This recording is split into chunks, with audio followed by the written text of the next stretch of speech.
And we back for another video. Today we're going to start the new year off right. Happy New Year's, everybody. And we're going to make a beef chuck roast in the crock pot. So if you guys want to see how we transform this chuck roast right here to this that is so nice and rich and delicious, that's good for any holiday, any day of the week, any occasion. So just go ahead and stay tuned, hit that like button, and let's get cooking. Now, before you start making your roast, there's a couple of things that you need to do at the store first, okay? And that's to make sure you got a nice roast. And you want to get one that has a lot of marble. You see all of this white stuff right here and all of this white going throughout the meat? That's marble. So in other words, that's just a little fat, y'all, because you want to make sure that when you cook this roast, it's not going to be dried out and tough. No, we want this thing to be nice and tender, juicy, you know, melt in your mouth. I hate to put it that way, but you know what I mean. And it's really no other way to put it when it's something so good that you've been waiting on. When you buying your chuck roast, just think of it like you buying your perfect steak, and it has all of that marble and fat in it. You know what I'm talking about. So we're going to treat it just like that. Now, this is my first time buying this here. So this is a slow cooker sauce for beef roast. And all you want to do is just add your beef to it. So we're going to see how this is going to work out. We got some beer, distilled vinegar, butter, mushrooms, you know, a little bit of everything. And then we're going to add our own. But first, I'm going to taste this, because whenever you're using something new, y'all, you got to know what it tastes like. And to make sure it's not going to be too salty, because you don't want to have this sauce right here that's too salty along with the meat that you about to season up too salty. So make sure everything is good before you start. Now, that's another thing with the beef roast. Sometimes it can be a little thick. Now, if I was putting this in the oven, I would butterfly this bad boy open and then put it in the oven. Because although you want that beef pot roast taste, sometimes it's just a little bit too thick for me. And if you don't cook it long enough or add enough flavor throughout that beef roast, it's just going to be a big chunk of unflavored meat, okay? Just make sure you treat this with some love. I have some garlic right here. This is a whole clove of garlic. I just took it out. We're going to just go ahead and poke some holes up in here. Now, I'm not going to butterfly it today. I'm just going to show you guys just the regular way to make this. And next time, I'll just show you how to butterfly when I put it in the oven. Now, you don't have to make the slices too thick. We just want to make it a pocket size so we can slit our garlic into these little pockets. And it's not going to be too garlicky. You know, as garlic cooks, it turns to taste sweet. And that's what makes this so good in this dish. Just hide it in there if you can. It don't have to be too perfect, but just make sure it's pushed up enough. And just get it on the sides too, so everywhere you can try to squeeze that garlic in, just go ahead and put it in there, y'all. So just keep stuffing until you get it all done. Because we want to add as much flavor to this meat as possible, you guys. This will be those hidden treasures within the meat. Alright, so we done got this thing plugged with the garlic enough. As you can see, like I say, it don't have to be perfect, you know, just plugged in enough where it's going to peek in throughout the meat and add that flavor. And then now we're going to go ahead and season it up like we normally would. We're going to add some onion powder. And we're going to sear this in the crock pot first to get a nice sear on it.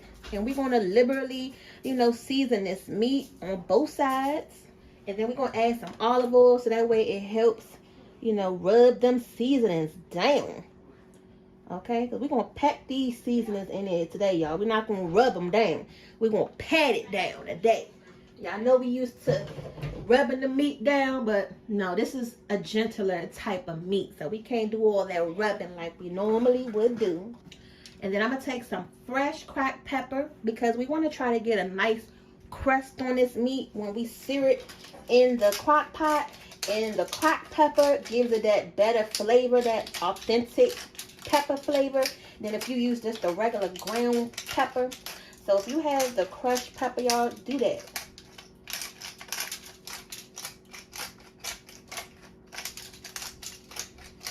Okay.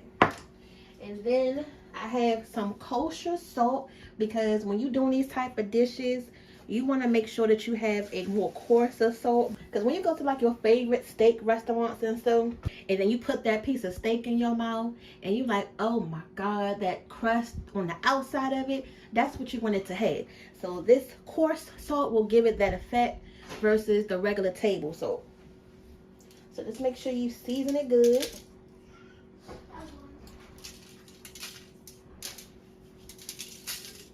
And we're not going to over salt it here, because we're going to add some other things into our gravy that's also going to give it flavor. And we're going to flip this over one more time and season it again. Alright, so just go ahead and pat those seasonings in there. Like I said, we're not going to rub it today, y'all. Just going to give it a good old pat down.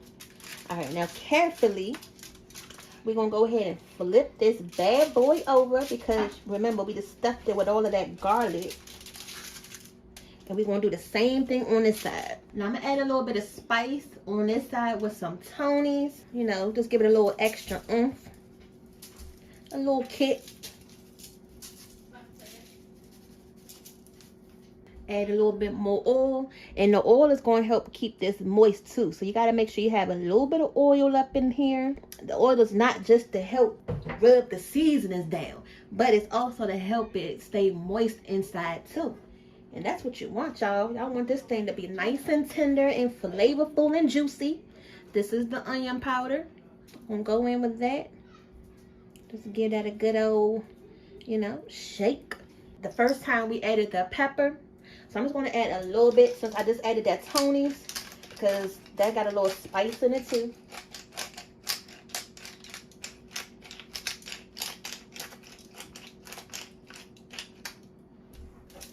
Make sure you season both sides of this meat good.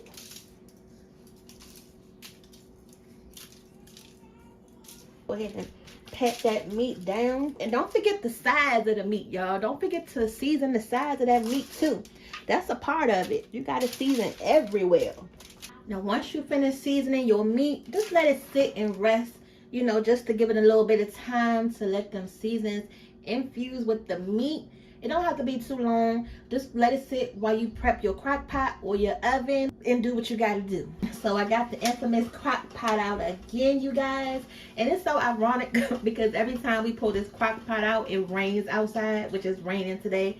I turned the pot on high because just like we would on the stove, we're going to sear this big old piece of meat right in this pan first. And that's going to help lock all them juices up in that meat. So I'm going to go ahead and put in a little bit more olive oil. So that way when this pot is ready, you're going to hear that sizzle. And you don't need too much. We're going to be real careful when we go ahead and drop this meat in. I'm going to try to put it on this side first.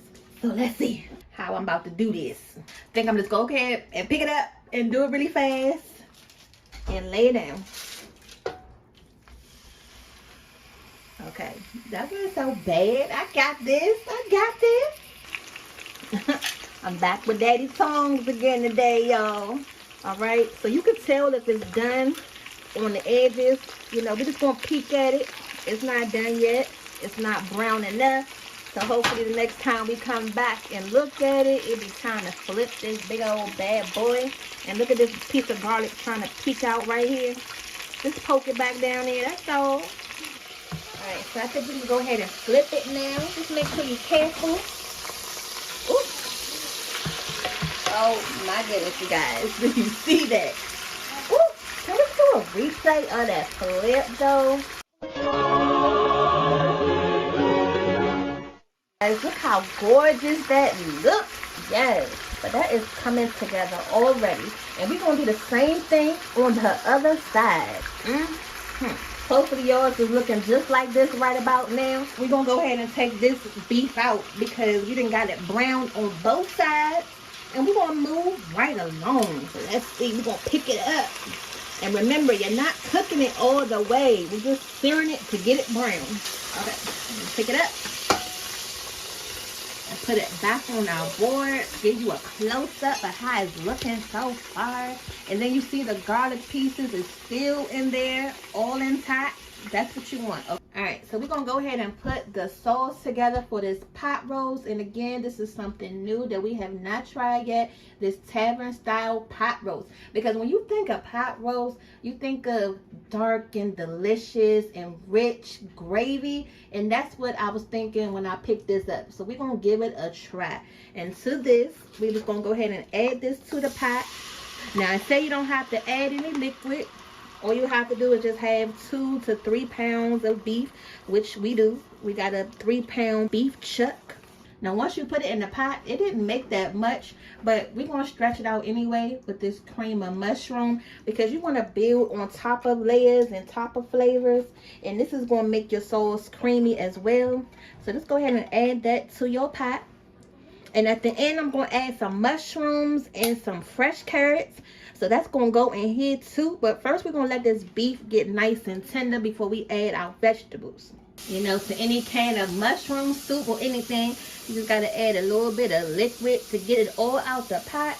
Just get it a good old stir. But hopefully, this makes a nice, rich, flavorful gravy and broth. So you can see what I'm doing. So I just want to mix it together first. You know, so that way it won't be all chunky. Now, although it got mushrooms in here, I'm still going to add some fresh ones, because it's nothing like some mushrooms in a good beef stew or pot roast. Just go ahead and lay your beef right back in there. And hopefully this gravy will be nice and thick and rich at the end. That's what I'm hoping for. Now look at this. All of the beef drippings that came off of that, add that right back into the pot, because that ain't nothing but flavor. Now you can see what it's looking like. I'm just going to top this with that gravy. So as it's cooking, gravy can just sit in that beef and get into all of them pockets where we added the garlic and just take over with flavor. I'm gonna put it on slow cook high just to get it going, bring it up to a boil, and then once it comes to a boil, we're gonna put it on that low and slow simmer. Do you see that bubble? Oh my God, this is nothing but greatness that's about to happen in this pan. I'm gonna go ahead and put the slow cooker on a slow setting, and we're gonna put it on for 3 hours. I'm gonna go ahead and get ready to peel these carrots to put into the pot roast. And I love these carrots because you get a big old bag like this for 99 cents at our store, and all I gotta do is just peel them and cut it up. You can buy the baby carrots too, but these are cheaper, and you know I'm always trying to save $1. I'm always looking for a good deal. So we're gonna come back and check on this beef pot roast, and it's looking good, but it's nowhere near tender. And this is about 2.5 hours later. You see, if I still push on it, it's not giving me any give. This side is starting to break down some, but this side still got a ways to go. But what we're gonna do at this point, we got our carrots chopped up right here, and I just cut them up, you know, nice and small. Just dice them up. Let's go ahead and put those in there. And then here go the fresh mushrooms. We're going to add in there too, because it's nothing like a good pot roast without some mushrooms and some vegetables. And if we wasn't making these cheesy scallop potatoes on the side, then I would have threw some potatoes up in there too. But we're just going to keep it simple today. And these vegetables is going to make this gravy taste even better, because you know carrots add a little bit of sweetness. And then these mushrooms just add the texture to that savory. So we're going to let this chill out for another 3 hours. And then the gravy is still thick. We still don't need to add any liquid, because we want this gravy to be nice and thick and rich. And just keep basting it every so often, you know, to make sure them flavors infuse all throughout that meat. And we'll be back. When I tell y'all, this pot roast came out so amazing. It's so good. Do you remember how that pot roast looked before we put it in this crock pot?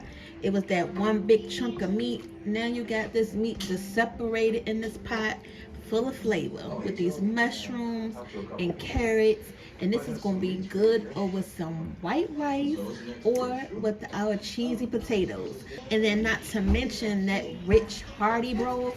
This is exactly what we had wanted. And it's not too thick, not too thin. It is just right. Dinner is served. And Daddy really loved this sauce. He said it's nice and savory. And then you can just see those carrots and those mushrooms. It came out delicious. And this is our New Year's dinner with some kale greens and our scallop potatoes, our homemade scallop potatoes. So make sure you guys stay tuned to see this video next. And we hope you enjoyed this video, another edition of a crock pot meal, simple and easy. And we hope you learn a thing or two in the kitchen. So make sure you guys go ahead and give us a big old thumbs up, and we'll see you for the next one.